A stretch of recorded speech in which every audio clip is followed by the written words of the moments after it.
topics and opinions expressed in the following show are solely those of the host and their guests and not those of W4CY Radio, its employees, or affiliates.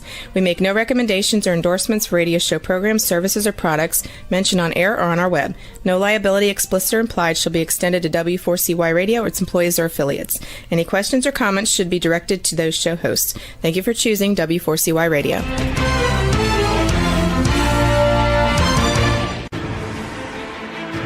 What's working on purpose anyway?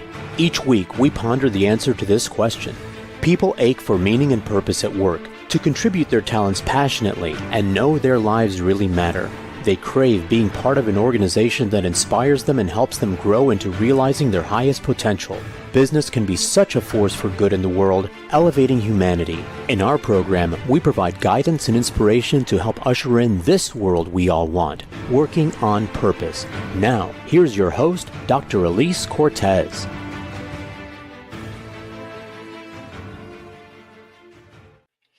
Welcome back to the Working on Purpose program, which has been brought to you with passion and pride since February of 2015. Thanks for tuning in this week. Great to have you. I'm your host, Dr. Alise Cortez. If we have not met before and you don't know me, I'm a workforce advisor, organizational psychologist, management consultant, logotherapist, speaker, and author. My team and I at Gusto now help companies enliven and fortify their operations by building a dynamic, high-performance culture, inspirational leadership, and nurturing managers activated by meaning and purpose. And did you know that inspired employees outperform their satisfied peers by a factor of 2.25 to 1? In other words, inspiration is good for the bottom line. You can learn more about us and how we can work together at gusto-now.com or my personal site, alisecortez.com. Before we get into today's program, I'm thrilled to announce that registration has been open for a fabulous new conference for women for which I'll serve as the MC.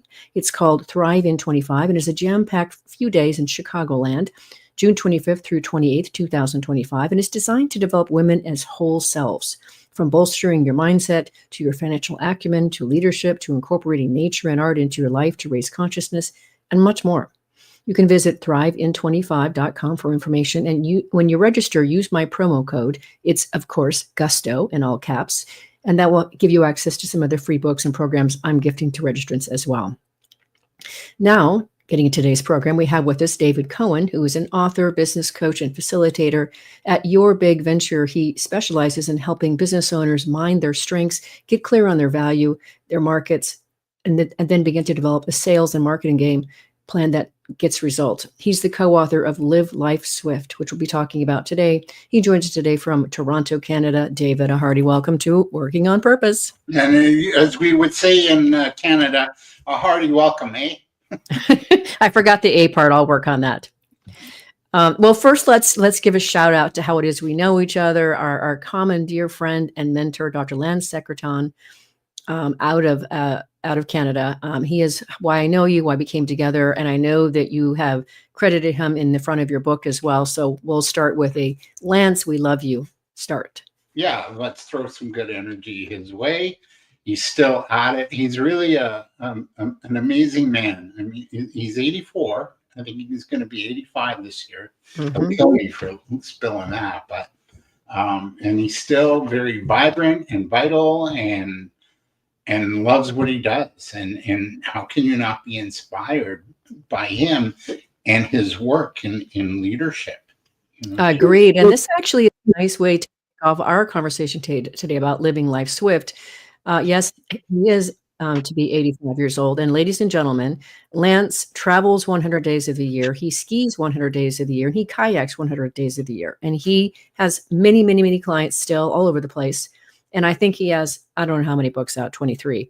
So here's to living life in crescendo. Your best work is always ahead of you, as Stephen Covey and Cynthia Covey, his daughter, have written in their book. So let's start with that, David. Yeah, exactly. I love that. And, okay. Yeah. Go ahead. Yeah. Oh, no, I just love Stephen Covey, too. I mean, his work is, still, and I quote him in the book as well. I remember, yes. The idea, the 7 habits of highly effective people. It's just, when he wrote that, I wonder if he knew that the shelf life that book would have. I mean, it's still very practical and needed in today's crazy world.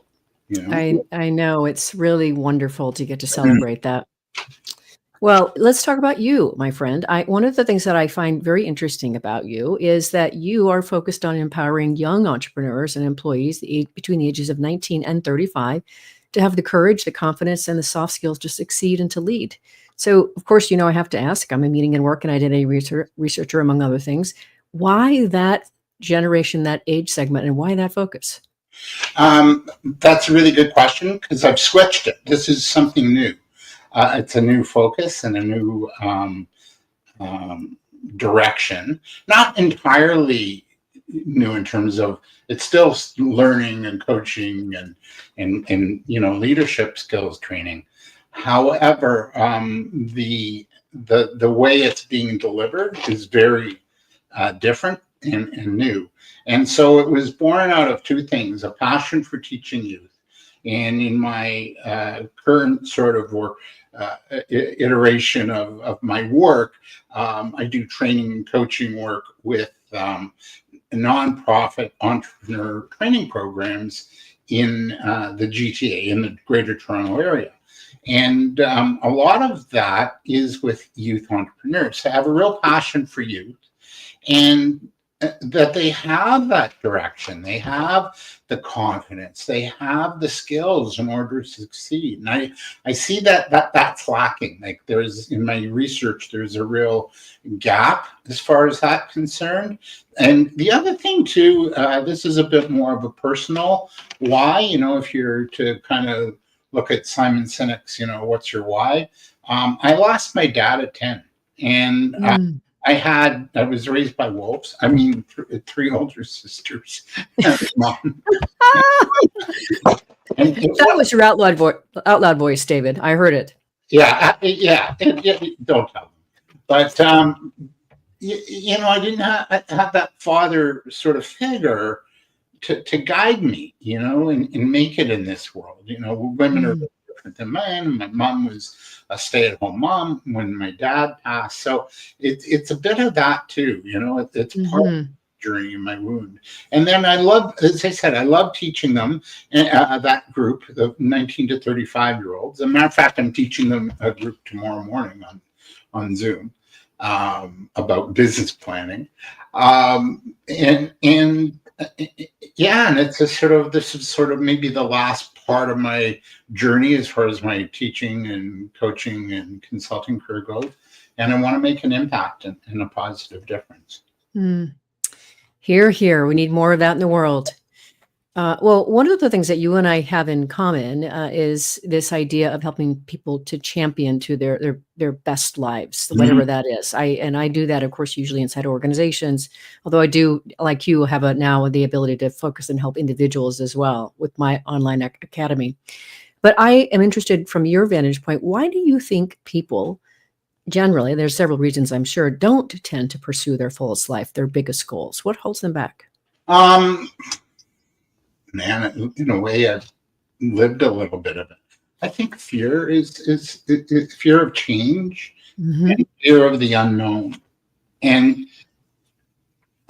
what I've been experiencing a little bit is I find leadership, especially in government and business, lacking a little bit. And so it leads one to just lose faith and hope that things can improve. And so there's a bit of a malaise, a little bit of, doesn't matter, like that kind of vibe going on. And I feel like now's not the time to be like that. Now's the time to step up and make a difference. Yeah. Well, so for me, what I've noticed mostly through being out speaking in public, speaking at conferences, et cetera, is often I will ask the audience at some point fairly early into my talk, what are you passionate about? And in that one instant, David, the room stops for just a collective moment. And I realize as I look out of the faces of the people in my crowd that they don't have an answer to the question. And in me asking that question, they just realize that for themselves. So what I have come to is that people have gotten disconnected from one, their own emotions, their own ability to feel, and therefore, be enlivened by something that might really turn them on or just light them up from within. So they can't feel it anymore. 2, you're on the hamster wheel, which has actually been a little bit decreased since COVID. We've decided that we don't want to live on a frenetic pace, but people are still moving so fast and furious. And then what I've discovered is that they haven't been able to find a moment to connect with what they're really passionate about, or what they used to be passionate about either has gotten so far in the hindsight or the rearview mirror that they can't feel it anymore. And that's part of why I love doing what I'm doing, is to help inspire people again to dream, to want more for themselves, and to resurrect those dreams that they, left lying maybe somewhere buried in the backyard. So that's what I've kind of gotten so far. Yeah, and that's kind of a scary place to be, because that's the lack of hope, right? You don't have a dream. I'm going to quote a movie musical. You've got to have a dream. If you don't have a dream, how are you going to make your dreams come true, right? That's from South Pacific. Sorry about the singing, but it's about having a dream, and it's about having hope. And I think in this day and age of crazy government and just all the negative news that we hear throughout the day, and this one's arguing. We just had an election here in Canada, federal election. Yes, I remember. Barking at that one, and that one's barking at that one, and it's like, well, they're both like crazy. So it's like, I think we've lost hope in a way, and that's not good. And I'd like to, I guess my mission is to let's get some hope back, and it starts with us. If we're counting on our leaders and politicians, we're looking in the right place, the wrong place. We got to look within, and we have to start, in community and build out. Well, to that end, I really like, I'm going to read a quote from your book that I really appreciate, that I just think that makes so much sense. You say the true essence of living the SWIFT method, which we're going to talk about here later, ladies and gentlemen, and acting on it in your life is about you living a full life, a life where you are consciously creating, acting and planning, or making a life that has a balance, meaningful moments, and goodness in it every day.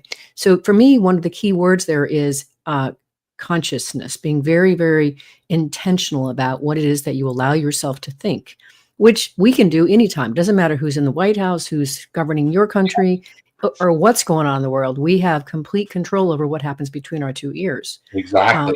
And that I would like to call out and encourage people to step into that space and focus there. Yeah, and I'm glad you did, Alise, because that's the biggest battle, isn't it? Is the thoughts between your two ears, the beliefs, the patterns, how the traumas maybe show up and affect your current life. And I, we need to take those things into account as well when we're seeing in your work, where you're teaching groups and speaking to groups, and you're not seeing people passionate about something. And I think we need to heal within, and also it's a battle every day in the mind. It's like that the story about the two wolves, the angry wolf, the good wolf. Who do I feed? Oh yes, yeah. So feed the good one. Well, yeah, and to that end, one of the things that I also align with you on is this notion. You talk about how your system really empowers people to live in a way that they have the encouragement to share their passions, their abilities, and their gifts, and live in that full life that will ultimately support you. And what I know from my own experience of teaching inside organizations, multitudes of research, et cetera, is that when we do give ourselves over to our passions, what happens is our energy completely rises and we become infectious.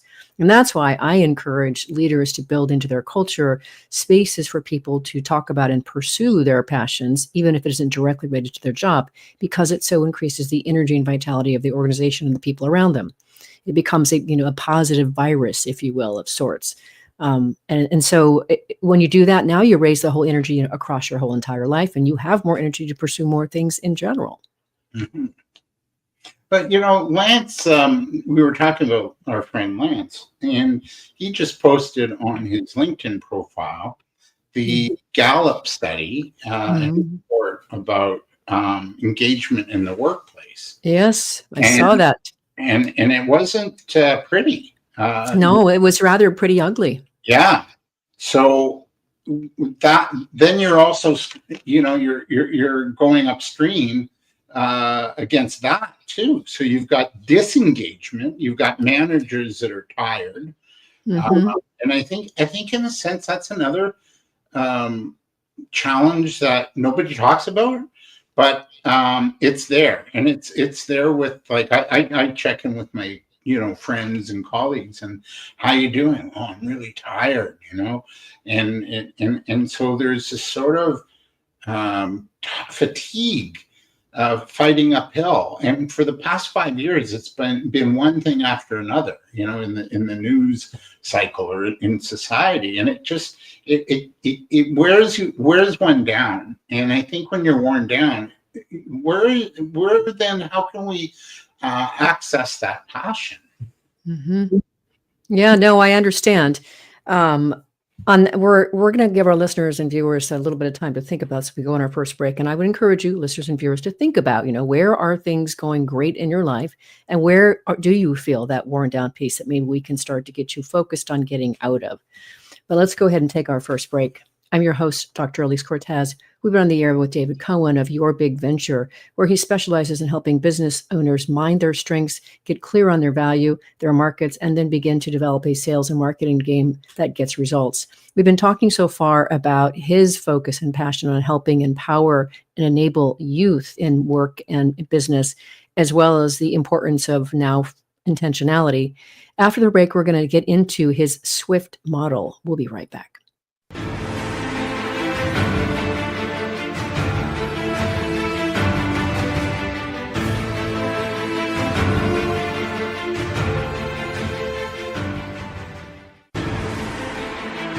Dr. Alise Cortez is a management consultant specializing in meaning and purpose, an inspirational speaker and author. She helps companies visioneer for greater purpose among stakeholders and develop purpose-inspired leadership and meaning-infused cultures that elevate fulfillment, performance, and commitment within the workforce. To learn more or to invite Alise to speak to your organization, please visit her at alisecortez.com. Let's talk about how to get your employees working on purpose.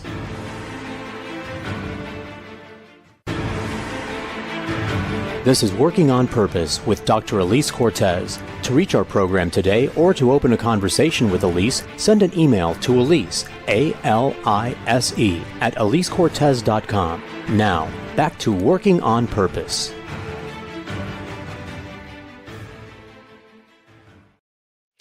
Thanks for staying with us, and welcome back to Working on Purpose. I'm your host, Dr. Alise Cortez. As I am dedicated to helping create a world where organizations thrive because their people thrive, we're led by inspirational leaders that help them find and contribute their greatness, and we do business that betters the world. I keep researching and writing my own books. So one of my last ones came out. It's called The Great Revitalization: How Activating Meaning and Purpose Can Radically Enliven Your Business. And I wrote it to help leaders understand the today's needs of the workforce. What do they want to need to stay engaged, to give their best, and stick around? And then I offer you 22 best practices to equip you to provide the culture and leadership that they crave. You can find my books on Amazon or my personal site, alisecortez.com. If you are just now joining us, my guest is David Cohen. He's the co-author of Live Life Swift. So let's talk about SWIFT. It's always fun. I always think it's interesting. I only got into the idea of an acronym in my last book, and it was really fun. So let's get situated with our listeners and viewers about what is this acronym? What does it break down to, and why is it important? So let's start with the S, which is for social. Talk to us about social.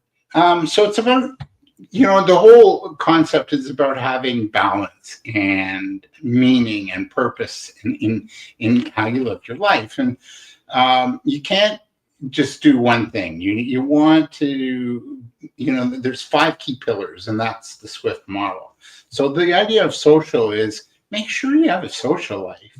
Make sure you go out, have coffee with a friend, or go catch a movie on a Friday afternoon and cut out of work early or your business early. Be sure to have a social life and good people around you. So I think that's really about it. And so set your social goals and intentions. I'll share a funny story, and I shared it in the book.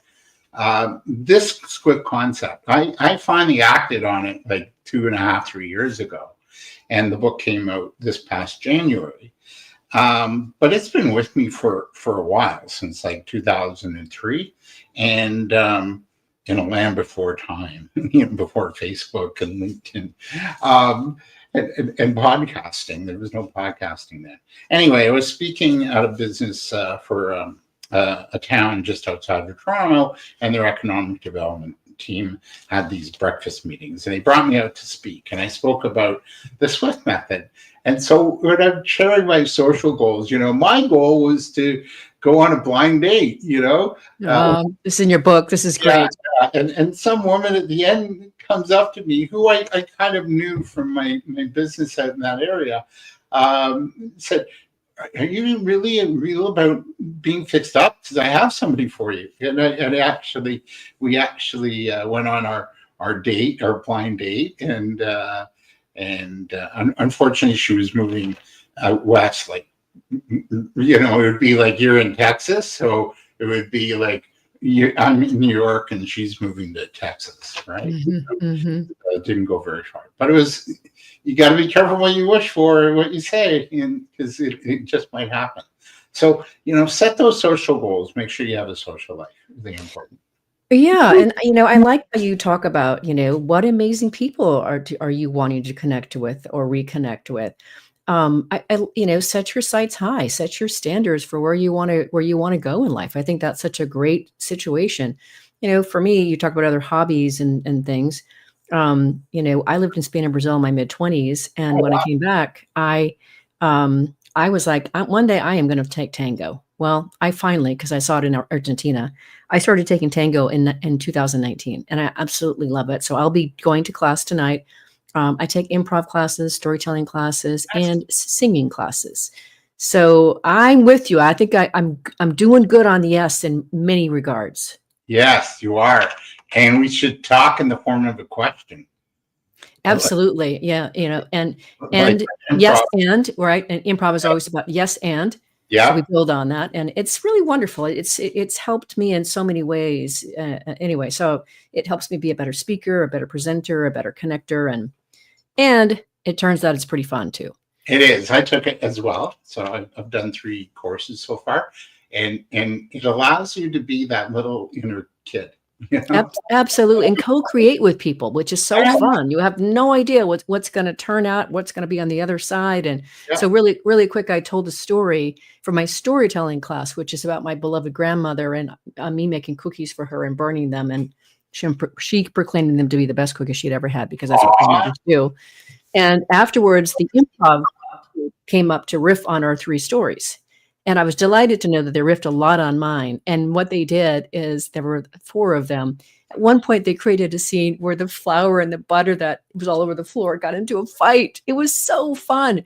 That's the kind of stuff that you just don't go in with a plan with. It just emerges. And that's what's delightful about it. And you see, as I'm talking, ladies and gentlemen, what's happening? My energy is elevating. So when we connect with these kinds of things that we're passionate about, that light us up, that's what happens. So we want you to go do more of that. Yeah, do more social and have fun. You're right. And what if you threw into the mix this angry, crazy chef making those cookies? These are the worst cookies I have ever seen. Yeah. Like adding a character, and flavor to that, right? Yeah, absolutely. Like the characters are the best. Oh, it's so fun. Okay, well, let's go on to W, which stands for work or business. Yes. Let's talk about that. So again, it's like, this is what we do for 8 to 10 hours a day, sometimes longer, sometimes 6 days a week, sometimes if you're self-employed, 7, which I don't advise. So it's really about setting your intentions, the actions, and the goals and the areas of your business or work that you want to accomplish in that month ahead. So you do this chart monthly, and it's a great way to sort of, hey, I did okay last month. And then this is what I'm going to create this month. And work in your business are super important. So I'm a big believer of creating action plans, or these are the core areas that I need to work on in order to move forward. So if you keep moving forward, we talked about, you talked about how people are lack passion, and I talked about this fatigue and everything. I think we can still be passionate in spite of those factors, and one way to do it is to take baby steps. So take baby steps in your business, in your work. You don't all of a sudden, oh, I'm opening my door, I'm going to be a millionaire by next week, right? Well, that doesn't happen too often, so if at all. So, but take those baby steps and keep working towards it. So it just gives you that sort of framework and balance, and gets you present to what's a priority for you to do well in your business and your work or work. Yeah. And, we're both business owners. It takes something to build a business. And one of the things I appreciate about you, there's a reason that not everybody is an entrepreneur. But I like that you also advise to, make a list of what you need to do, but then make it fun. Maybe make a challenge fun, or even into some kind of a game or a project, so that you can find some joy in that, and it doesn't become something you have to do, but something that you get to do that lights you up. And I like that. I also really, really like the idea that you advise of sharing your goals, your vision, and your ideas mindfully. Share with people so they can hear what you're up to, and it help hold you accountable and also encourage you. I think those are really powerful pieces of advice. Yeah. And, or get an accountability partner, a mastermind team to help you move forward. And you're familiar with that in your work. Mm-hmm. Yeah, absolutely. And I also like, and this is really important. And when I'm working with organizations, and then I'm coaching the leaders inside those organizations, often part of what I'm doing with them as we work together over time is just what you alluded to earlier, where I help hold up the mirror to say, hang on a minute, David, let's celebrate what you just did and said there. 2 months ago, you would not have done that. You're right. So now they get to claim and own that growth, and then they get to it helps fold it into their person.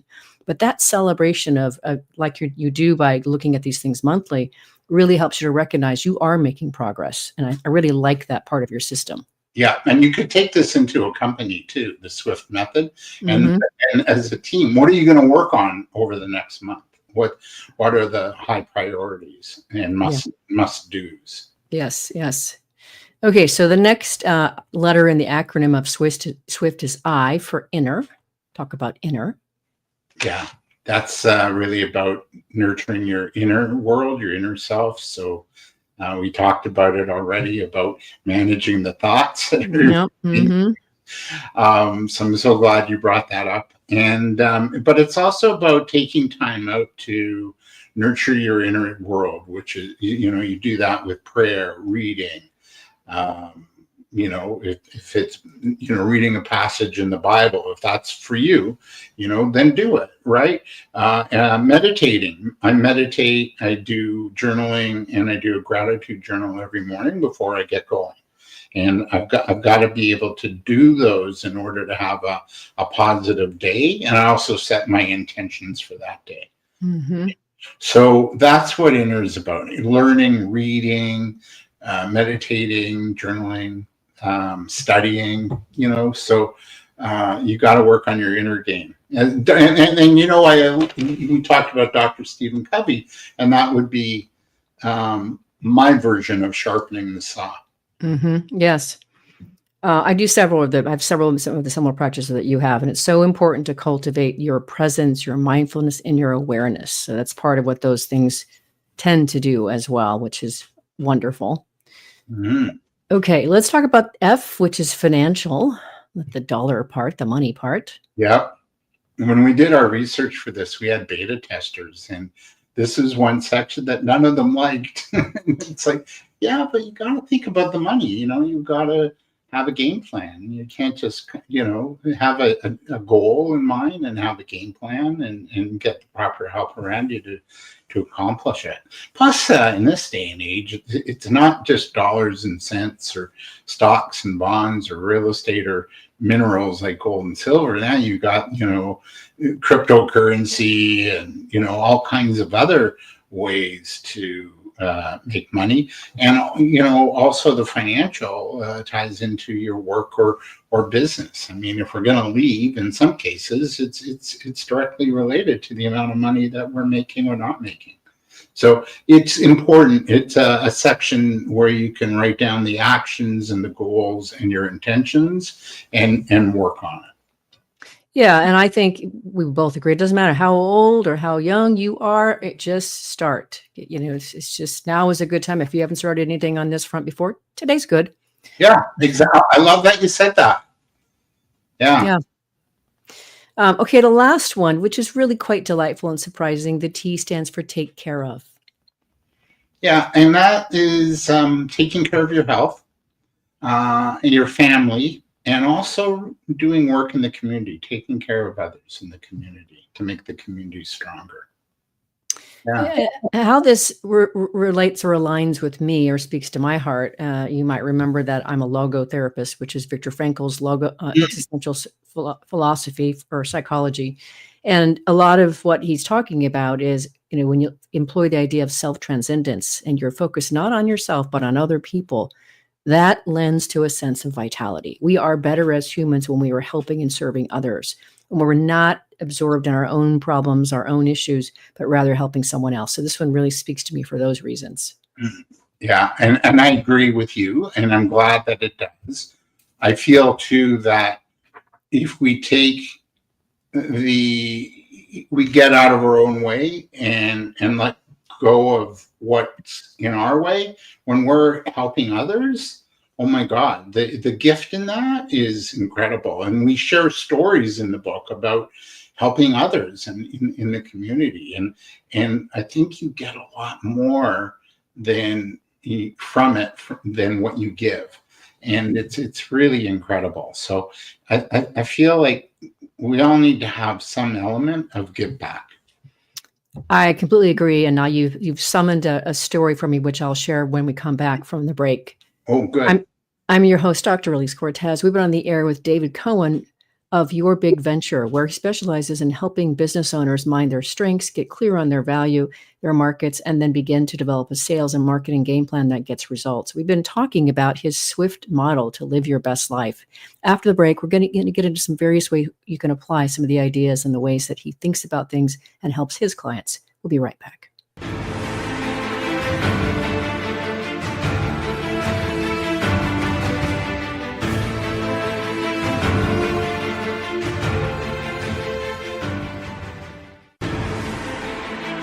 Dr. Alise Cortez is a management consultant specializing in meaning and purpose, an inspirational speaker and author. She helps companies visioneer for greater purpose among stakeholders and develop purpose-inspired leadership and meaning-infused cultures that elevate fulfillment, performance, and commitment within the workforce. To learn more or to invite Alise to speak to your organization, please visit her at alisecortez.com. Let's talk about how to get your employees working on purpose.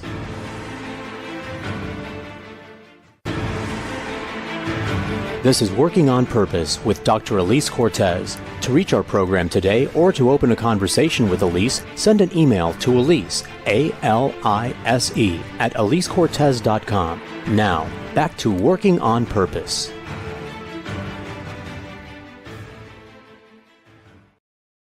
Thanks for staying with us and welcome back to Working on Purpose. I'm your host, Dr. Alise Cortez. As you know by now, this program is dedicated to empowering and inspiring you along your journeys to realize more of your potential. So if you want to learn more about how we can work together and learn about the Gusto Now Academy, which is an online feature, you can make your way to our main website, gusto-now.com, and then go to the training tab and you can find the Academy. If you are just now joining us, my guest is David Cohen. He's the co-author of Live Life Swift. So the story I mentioned before we went on break about giving back. So in 2005, after Hurricane Katrina had hit, living here in Dallas, I was married at the time, and we had a 2.5-year-old daughter. And my husband had gone to high school at the Jesuit High School in New Orleans. And so when the hurricane hit, he's like, these people are going to need some help. So he called the local Dallas Jesuit school and said, "Hey, can we help? Is there something you need? You need canned goods? Do you need diapers? Do you need rooms in a house? What do you need?" And they said, "Rooms in a house. How many how many can you give?" And we said 4. We had 4 at the time. She said, "I'll take them all." So we ended up like early September 2005, taking in 3 high school senior boys and then one set of their parents for a while. And they lived with us. And so my young daughter got 3 big brothers right overnight. And it was amazing. The experience was amazing. And I remember writing in the Christmas letter that year saying that just what you said, we extended a hand to take in these boys thinking that we would make a difference in their lives, when in fact what had happened is they made a profound difference in our lives. And we're still in touch. They're still connected to us. It was such a profound experience. Yeah, I bet. And such pain and devastation in that.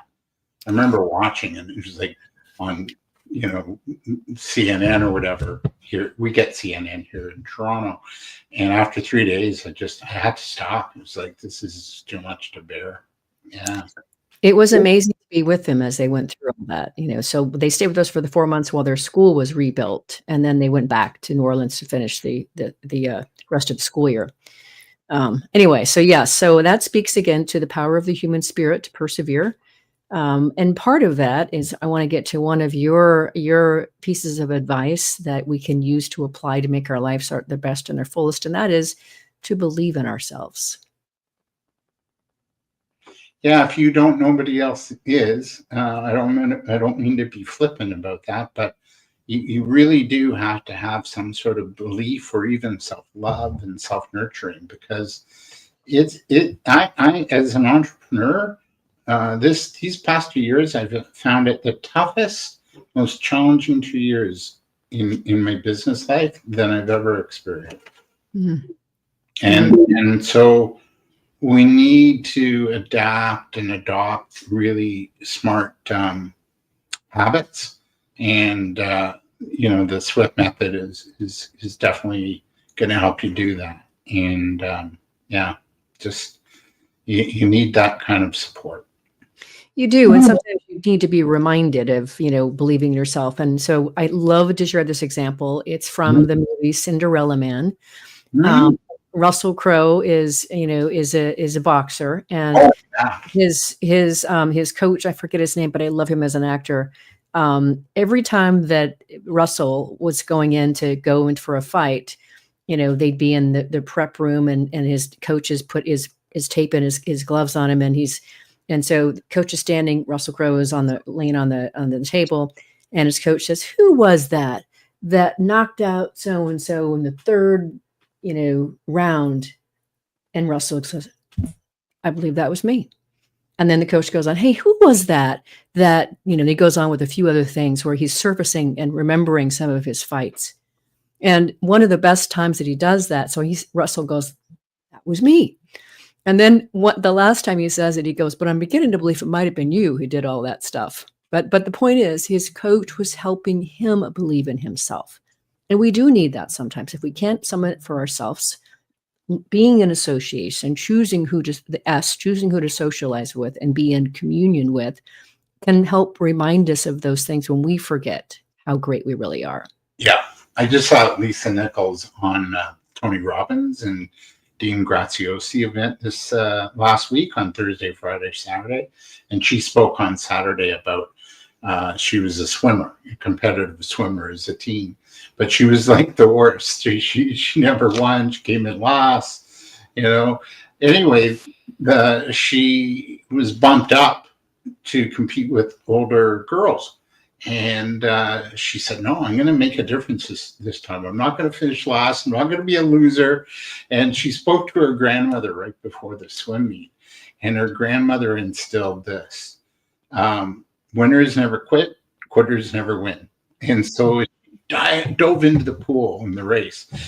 That was her mantra as she's swimming, winners never quit, quitters never win. Winners never quit. And you know what? She came in first. Mm-hmm. Yeah, mindset is so powerful. Mm-hmm. I just remembered the coach's name. It's Paul Giamatti. I want to make sure and honor him. He's such a beautiful soul. I know, and I think that movie was filmed here in Toronto, actually. Really? I had a client of mine that had a bit part. Mm-hmm. Amazing. Okay, so another piece of advice that you offer is to act on our goals and our dreams. Sounds simple enough, but That's important. Have your big dreams, and you never know. You might hit. And that's where Lance really he actually wrote, or I quoted him in his work. And yeah, have those big dreams. We forget, like, life's magical, and yet we've been bogged down by all this nonsense over the past probably longer. But it just seems there's more of an intensity lately. And so don't forget to dream, and have that big goal. I'll just share a really quick story around that. So one of my dreams is to go to Africa to teach. I'm a little I know that, yes. Yeah, right. And I'm a little nervous about that. So I'm also moving into a new direction with the business, with working with youth in 19 to 35 in 2 capacities, right? So I applied. There's a site here in Toronto called Ripen, RIPEN.ca, and you can put a proposal in to get help from students to help you with maybe market research or maybe strategy or whatever. So I did that, and it was around January, and I was thinking, I'm not getting anywhere with this, right? All of a sudden, the next day, I got a request from Cavendish University. I'm going, Cavendish University, where's this?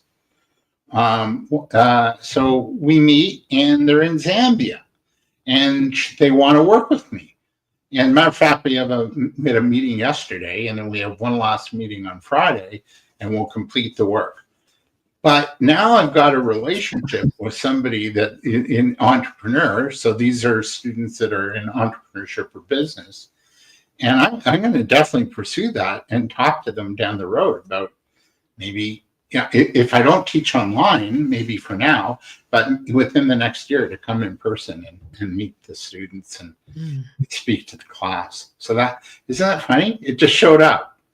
Well, there's something about speaking it into the universe, right? There is definitely, and then just putting it out there. But why do you want to go to Africa? What is it about Africa that's calling you? I don't know. It's in a way, it's a bit scary to go there because like there is like such poverty and that kind of scares me. But and then it's so far away from my little place here. It's that and going somewhere where I've never been, and I'm so out of my element and my normal routine, and it's like if you're not going to grow if you don't stretch yourself. So I'm going to go. True that. Well, listeners and viewers, you know that I'm a huge fan of world travel. And my anthology has stories from women who live in Africa, and I am coming to see them at some point in person as well. So who knows? Maybe we're on the same bus, David. But yeah, maybe that'd be great. Right? We'll teach them improv too. Right? We'll go together. Well, that speaks to like one of the other things that you would like to talk about. You talk about life balance is vital. So speak to that, and then I'll add my 2 cents to that. You burn out. Especially now, you burn out after a while. If you're just a one-trick pony, you burn out. And so, live a full life. We're only here for a short time. Live a full life and do your best at everything, and not that it has to all work out. It in some cases it doesn't. Not that everybody's going to be your favorite person, but if you're socializing, but socialize with people that lift your spirits and that bring you joy and that you can learn from, and just soak it all up. We're only here for a short term or a short time, so soak it all up and live that full life. Well, okay, so that's interesting. So to me, what you just said is different from life balance. I would call the full ingredient, soup is what you just talked about. I thought you were saying, like, for example, we hear work-life balance all the time. And just last week, we were having a conversation of that. It's better to go for work-life harmony or work-life integration than balance, because balance implies, a scarcity. It's either this or that.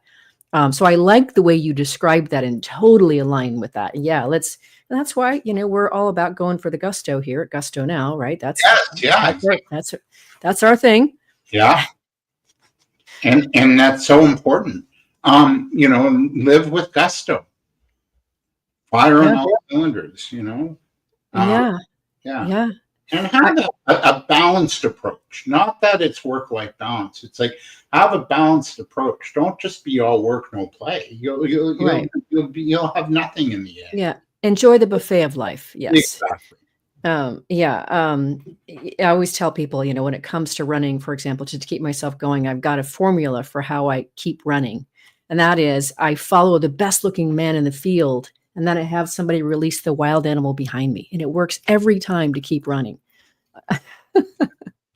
I love your philosophy too. It's beautiful. You're so much fun. I had you as a guest on the book event back in February, and for your viewers and listeners, Dr. Alise is the real deal. You said yes immediately.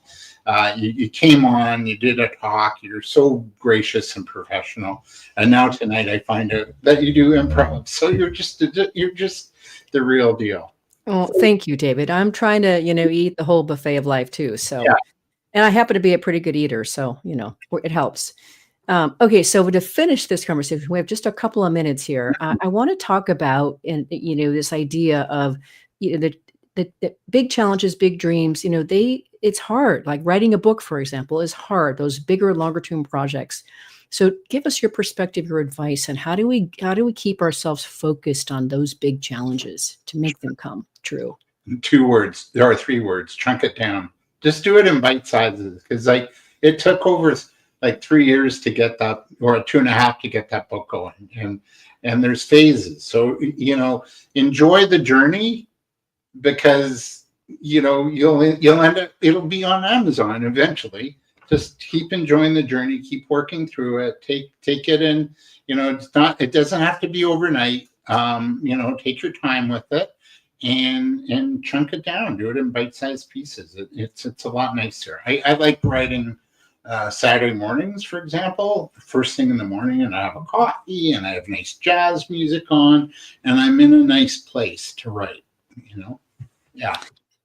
And the other thing that you talk about in the book that I really align with too is just get to it, just start. And the worst thing that you can do is say, I'll get to it one day, because you don't know if you get that one day. So today is a good day to start, and just do one small step. And that will also make you feel better, help stoke your enthusiasm and your energy if you just do something every day. Yeah.